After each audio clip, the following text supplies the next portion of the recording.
औषधालय बनवाए, भोजनालय बनवाए, कच्चा पक्का सब तरह का भोजन सबको दिया जाता है निष्पक्ष रूप से। अगर कोई भयंकर बीमार है तो हॉस्पिटल में वहां से दवाई की व्यवस्था उसकी करवा दी, बढ़िया उपचार हो गया और स्वास्थ्य लाभ मिल गया। कन्यादान देना है, पास में कुछ पैसा नहीं है, छल कपट की बात अलग है, शुचि हृदय से जो चीज सामने आएगी तो वो सबके लिए। अगर रहने को घर नहीं है, पैसा देगा और वहां घर बना लो, ब्याह शादी कन्या का दान कर दो, कोई चिंता की बात नहीं। अन्न जितना चाहिए उतना ले जाओ, ऐसा उसका अच्छा व्यवहार, सब काम अच्छे करते थे। लेकिन प्रारब्ध कर्म है भाई, हर शरीर के साथ लगा हुआ है। कर्म प्रधान विश्व रचि राखा, जो जस करई सतस फल चाखा। एक कोई तालाब में जाल डालने वाला, वो धीमर आया सेठ के पास, सेठ साहब हमारा जाल पुराना हो गया, सड़ गया, इसलिए हमको कुछ पैसे दे दीजिए। और यह उसने अपने कपड़े लत्ते के लिए भी कहा, सर्दी से बचने का भी कहा, और वो मछली के लिए जाल बनाना, ये बात तो सेठ के सुनने में समझने में भी नहीं आई, तो उसको कुछ पैसा दे दिया। उसने कोई शादी वादी का, खाने पीने के सामान का संग्रह करना, ऐसा कुछ नहीं किया। उस पैसे से सूत खरीद लिया और सूत से जाल नया बनवा लिया, और अब उस जाल से तालाब में डालकर मछलियां पकड़ता और लोगों को बेचता है। वो पाप का असर सेठ के कारोबार पर भी लग गया और सब जगह से ब्रांचेज सब सिमट गया, कारोबार कम हो गया, घाटा लग गया, सब लोगों की वृत्तियां भी खराब हो गई। अब सेठ का तो हाथ रुक गया, पैसा ही खत्म हो गया, व्यापार किससे चला, सारे कारोबार ठप हो गए। और बैंक बैलेंस भी था तो वो भी जिन जिन लोगों का देवा था मैं उनका भी निवारण किया। अब तो घर में पति पत्नी दोनों ही जन है, भगवान का धन्यवाद करते, प्रभु इसमें भी आपकी कोई कोई दया ही होगी, आपकी अपार कृपा का ये फल होगा। एक रोज सेठानी ने कहा, पतिदेव आपने भी तो बहुत बड़े बड़े पुण्य किए हैं, कई बावड़ियां, कुएं, तालाब और हरे वृक्ष, फलदार वृक्ष लगाए, बहुत सेवा परमार्थ के काम किया। तो उनमें से एक आध पुण्य अमुक जगह मैंने सुना है, एक सेठ ऐसा है सब लोगों का वो पुण्य खरीदता है, तो आप भी अपने दो चार पुण्य बेच आइए और पैसा मिल जाएगा तो दाल रोटी की तो व्यवस्था हो जाएगी। उसके बगैर तो दाल रोटी का साधन भी अभी अपने पास नहीं है, बड़ा मुश्किल हो गया। सेठ के साथ कुछ पूरी परांठे बना दिए, सब्जी बना दी, कुछ अचार चटनी सब चीजें रख दी उसमें, और कह दिया कि ये 2-3 टाइम आपके चलेगा नाश्ता पानी, 3 टाइम करके फिर थोड़ा बहुत रास्ते में भी हो जाए तो वो भी करना पड़ेगा, लेकिन आप वापस जल्दी आ जाना। तो ये सज्जन रवाना हो गए यहां से। चलते चलते सवेरे का टाइम था और गांव आया एक, और गांव के बाहर ही एक कुआं था। उन्होंने सोचा कुएं में पानी अच्छा ही होगा, यहां थोड़ा बैठकर 8-9 बज गए हैं तो थोड़ा नाश्ता कर लें, फिर आगे चलेंगे, वहां देख लेंगे क्या। तो शरीर को स्वच्छ करके भोजन निकालकर और पानी की तैयारी की, इतने में एक कुतिया आ गई सामने से।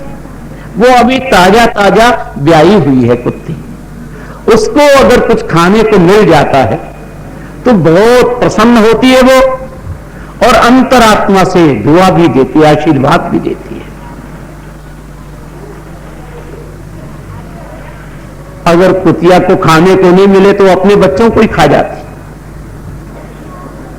भूख रांड भूंडी और आंखें बैठ जाए बूढ़ी। तो उसने उस कुतिया को अपने सामने देखा, पेट बिल्कुल चिपका हुआ है बेचारी का, और पूंछ हिला रही है, बहुत बहुत अनुनय विनय कर रही है। उस दयालु शरीर को बड़ी दया, और 1 2 3 4 5 परांठे उसको खिला दिए। उसका पेट भर गया और खुशी खुशी होकर वो अपने बच्चों के पास चली गई। तो इस दृष्टि से थोड़ा बहुत नाश्ता पानी उन्होंने भी कर लिया और अब चले। कोई सेठ का घर आ गया, पहुंच गए सेठ के पास। नाम तो सुनी रखा था, सब बातें याद थी, और जयराम जी की हुई, जय गोपाल जी की हुई सेठ साहब से। तो ये साहब आप कहां से पधारे, आपका निवास, कुछ फर्म का नाम बताया, लेकिन उनको विश्वास ही नहीं हुआ कि फर्म की मालिक और यहां इस प्रकार से।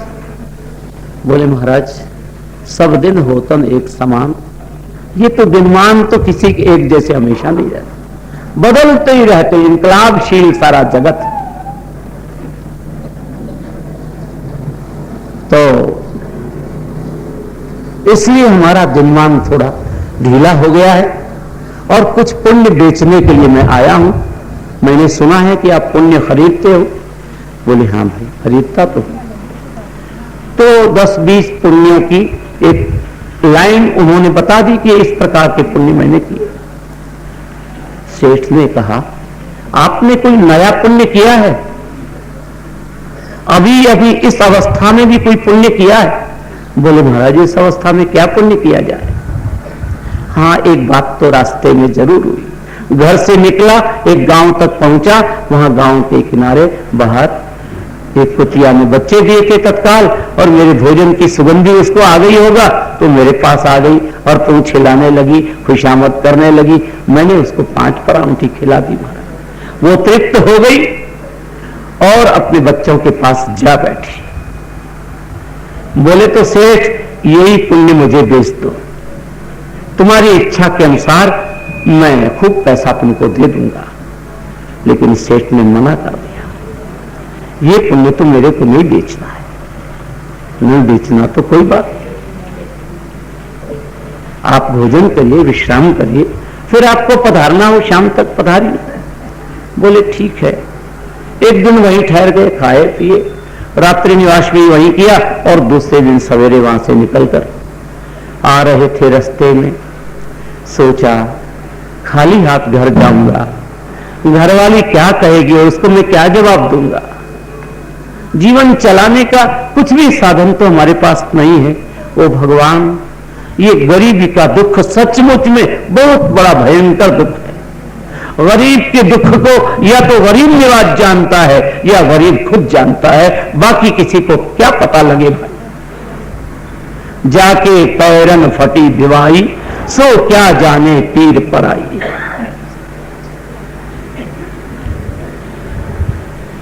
क्या जवाब दूंगा मैं। चलते चलते रास्ते में एक खाल आया, पहाड़ था, पहाड़ पर से खाल, नीचे पानी उतरता है जोर से, उसमें धुल गए कंकर, छोटे छोटे कंकर पड़े हुए हैं और वो चमक रहे हैं। सेठ ने सोचा चलो इन कंकरों को ही ले चलो, और तो घरवाली को जवाब कैसे दिया जाएगा। एक थैला था पास में, वो थैले में ठस ठस ठसा ठस भर लिए, और बोझा तो बहुत हुआ, लेकिन उठा लिया कंधे पर और अपने घर पहुंचे। घर खुला हुआ था, सेठानी चौके में थी, और वो जैसे ही गए घर में, थोड़े आगे बढ़कर और थैला बाहर रख दिया, और सेठानी से बोले चले भी नहीं, और चुपचाप अपने दुकान पर चले गए। सेठानी ने सोचा कि सेठ जी आए तो थे और कुछ सामान उधर लेकर गए, लेकिन मेरे से तो उन्होंने कोई बात भी नहीं किया। क्या सामान रखा उधर जाकर मैं देखा तो एक थैला भरा हुआ है, वजन बहुत पूरा भरा हुआ, ठसा ठस। उसने देखा थैला खोलकर तो चमकते हुए मणिमाणिक, हीरा, पन्ना, पुखराज, अनेक जाति के वो रत्न हैं। रत्नों को देखकर सेठानी तो बड़ी खुश हो गई। एक दाना उसमें से लिया और जौहरी को बुलाया, बुलाकर कहा इस दाने की कीमत। जौहरी ने भी सोचा कि ये घर तो जूना सेठाने का घर है, अगर इसमें ये हीरे पन्ने दाने मिल जाए तो वो भी कोई आश्चर्य तो नहीं है। उसने कहा सेठानी साहिबा, इसकी कीमत कम से कम भी 1.25 लाख रुपया है। ठीक, ये दाना आप ले जाइए और 1.25 लाख रुपया भिजवा दीजिए। 1.25 लाख रुपया आ गए। उन्होंने अपने आदमी को, पास पड़ोसी को, किसी को भेजा, बाजार से खाने का, राशन का चुकता सामान, घी, तेल, मसाले, आटा, दाल, बेसन, सब सामान मंगवा लिया और भोजन बनाया खूब बढ़िया। उसके बाद एक आदमी को भेजा दुकान पर, सेठ साहब से कहो भोजन ठंडा हो जाएगा, जल्दी पधारो और भोजन कर लो। सेठ जी के पास वो संदेश गया। उन्होंने क्या किया, भोजन करो। भोजन का तो अता पता ही नहीं है। चलो जाना तो पड़ेगा, नहीं जाएंगे तो वो भी कुछ खाएगी नहीं और उसके भी दिल को बड़ा दुख होगा, इसलिए आ गए घर।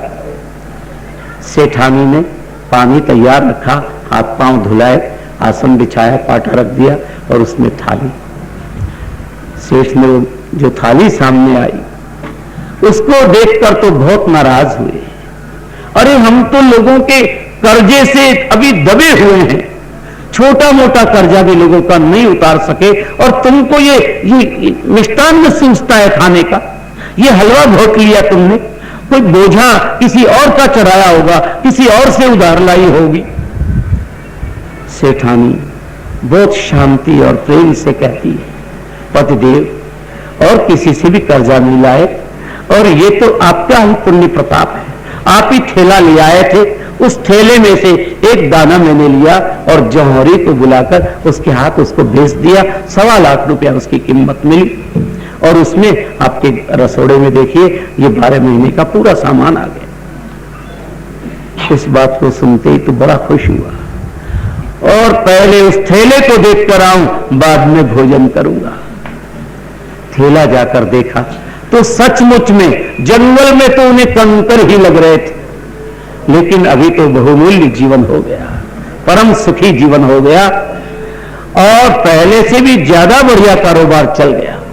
भगवान की कृपा और पुण्य रास्ते में, भगवत भक्ति के रास्ते में, सद्गुणों को ग्रहण करने के रास्ते में मनुष्य चलता है तो उसका भाग्य भी उसकी मदद करता है और भाग्य के भी प्रेरक हैं बलदाता भगवान परम कृपालु। वो कृपा करते और सारे दैन्य भाव को समाप्त कर देते, दरिद्रता को मिटा देते और उस भक्त के जीवन को सुखी बना देते। तो शुभ कर्म हमेशा मनुष्य को ऊंची जगह में पहुंचाते हैं और पाप कर्म नीचे फेंक देते हैं। इसलिए पाप कर्मों से, दूषित कर्मों से, दूषित संग सोबत से बचने की कोशिश करो और सज्जन पुरुषों का संग करो। पास पड़ोस में भी बैठना हो और सज्जन आदमी, सज्जन औरतें मिल जाए तो पड़ोसी नहीं रहता, ये तो भाई हमारे भाई होते, हमारे चाचा होते, हमारे ताऊ होते, हमारे अमुक अमुक ससुर होते। एक दूसरे का ऐसा बढ़िया मिठास वाला संपर्क हो जाता है और एक दूसरे का काम एक दूसरा कर देता है। अच्छे पुरुषों के सहवास से जीवन में अच्छाइयां आती और पापात्माओं के, छल कपट वालों के संसर्ग में रहने से अनेक वृत्तियां खराब हो जाती। भगवान को छल और कपट कभी प्यारा नहीं लगता, उनको शुद्ध अंतःकरण प्यारा लगता है जिसमें कोई छिपाने की बात ना हो। हमारा जीवन इतना आदर्श होना चाहिए, कोई गलत जीवन में आदत न पड़ जाए जिससे हमारा जीवन लोगों की दृष्टि में खराब आता हो। हमें चेतनता से, सावधानी से अनंत सद्गुणों को जीवन में भरने बहुत जरूरी है। भारत जैसा पवित्र देश जहां धर्मं चर सत्यम वद स्वाध्यायान मा प्रमद, सत्य भाषण करो, झूठ मत बोलो, किसी की जेब काटने की कोशिश मत करो, किसी का जूता चप्पल चुराने की कोशिश मत करो, किसी को धक्का मत दो, चोट मत पहुंचाओ।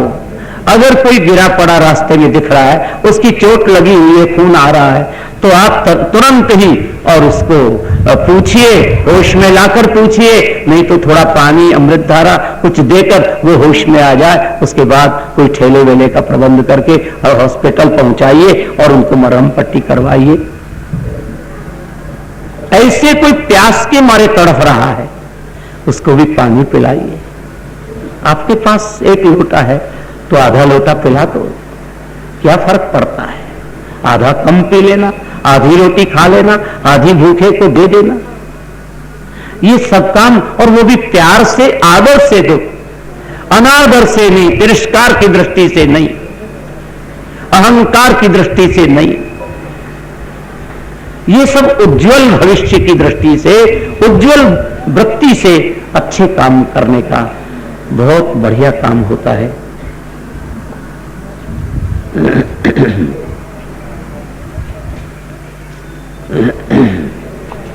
समय देर से ही शुरू किया, इसलिए देर ही है, 9:45 का टाइम हो रहा है, हो गया। तो समय जिंदगी का अत्यंत मूल्यवान भंडार है आपके पास। जिंदगी के समय की एक एक श्वास की, एक एक क्षण की भी इज्जत करो, उसमें अच्छा कर्म करो, शुभ कर्मों का शुभ फल होगा। पशु पक्षी भी, जिनको आप दाना डालते हो रोज, गाय बैल को हमेशा घास डालते हो और पक्षियों को दाना डालते हो, वो पक्षी आपके कंधे पर आकर बैठ जाते हैं। वो गाय बैल दूसरों को सींग में उछालने की कोशिश करते हैं, लेकिन आपको जब वो 2-4 10 दिन, महीने 2 महीने घास डालते हुए देखेंगे तो आपको विश्वास करेंगे, वो आप तो दयालु हैं, हमारी पालना कर रहे हैं। पशुओं में भी आपका विश्वास हो जाएगा, पक्षियों में भी विश्वास हो जाएगा, तो फिर मनुष्य में विश्वास हो, इसमें क्या ताज्जुब है? पिता माता की सेवा करना, प्रातः काल ब्राह्म मुहूर्त में बिस्तर छोड़ देना चाहिए। अब 4 बजे से 4:30 बजे से वो ब्राह्म मुहूर्त का ही समय है। अगर वो नहीं सधे तो 5 बजे उठो, पर बिस्तर तो छोड़ दो। उस ब्राह्म मुहूर्त में भगवान के दरबार से सब लोगों को रोजी दी जाती है, रोजी के बांटने का कायम राशन भंडार खुला रहता है, और उसमें से सब प्रकार के पदार्थ परमात्मा जो जाग जाते हैं उनकी झोली भर जाती है। दाता मेरी झोली भर दे। और जो सोए पड़े रहते हैं उनको तो दाना मिलता ही नहीं, बेचारे को राशन की व्यवस्था कैसे होगी? बहुत से ऐसे आलसी शरीर देखने को मिलते हैं, छत पर सोएंगे, पिछली रात को थोड़ी थोड़ी ठंडी लगेगी, रजाई ओढ़ ली या शॉल वॉल ओढ़ लिया, मुंह ढक लिया, और नींद गहरी आई, सूर्योदय हो गया, और ऊपर छत पर सूर्य की रोशनी पड़ रही है, और घर में भी बहुत लोग जाग गए, चहल पहल हो रही है, पास पड़ोस में चहल पहल, वो भी जागा तो सही, और मुंह पर से कपड़ा हटाया और सूरज की रोशनी देखी, अरे राम राम, आज तो बहुत देर हो गई, बहुत निद्रा आ गई, गजब हुआ, सूर्योदय से पहले उठना चाहिए था, लेकिन अब तक, और अब मैं उठकर जाऊंगा ना, लोग मेरे को देखेंगे, अरे भाई साहब, अरे भाई साहब, अरे चाचा जी, अब उठे हो क्या? अरे जल्दी उठना चाहिए, तो इतना सूर्य चढ़ गया और आप अब उठे हो, इसलिए अपने तो मुंह ढक कर सो जाओ। और एक दूसरा था, उसने, वो भी सोया हुआ था छत पर, उसने भी देखा, और देखते तत्काल अपना बिस्तर बोरिया समेट कर नीचे पहुंच गया, दुनिया मुझे क्या कहेगी। और शौच दंत धावन नित्य कर्म पूजा पाठ, पिता माता दादा दादी सबको प्रणाम करके, गुरुओं को प्रणाम कर आशीर्वाद लिया, और उसके बाद में खाने कमाने के रास्ते लग जाना है, और क्या करना है। ओम मातृदेवो भव, पितृदेवो भव, अतिथि देवो भव।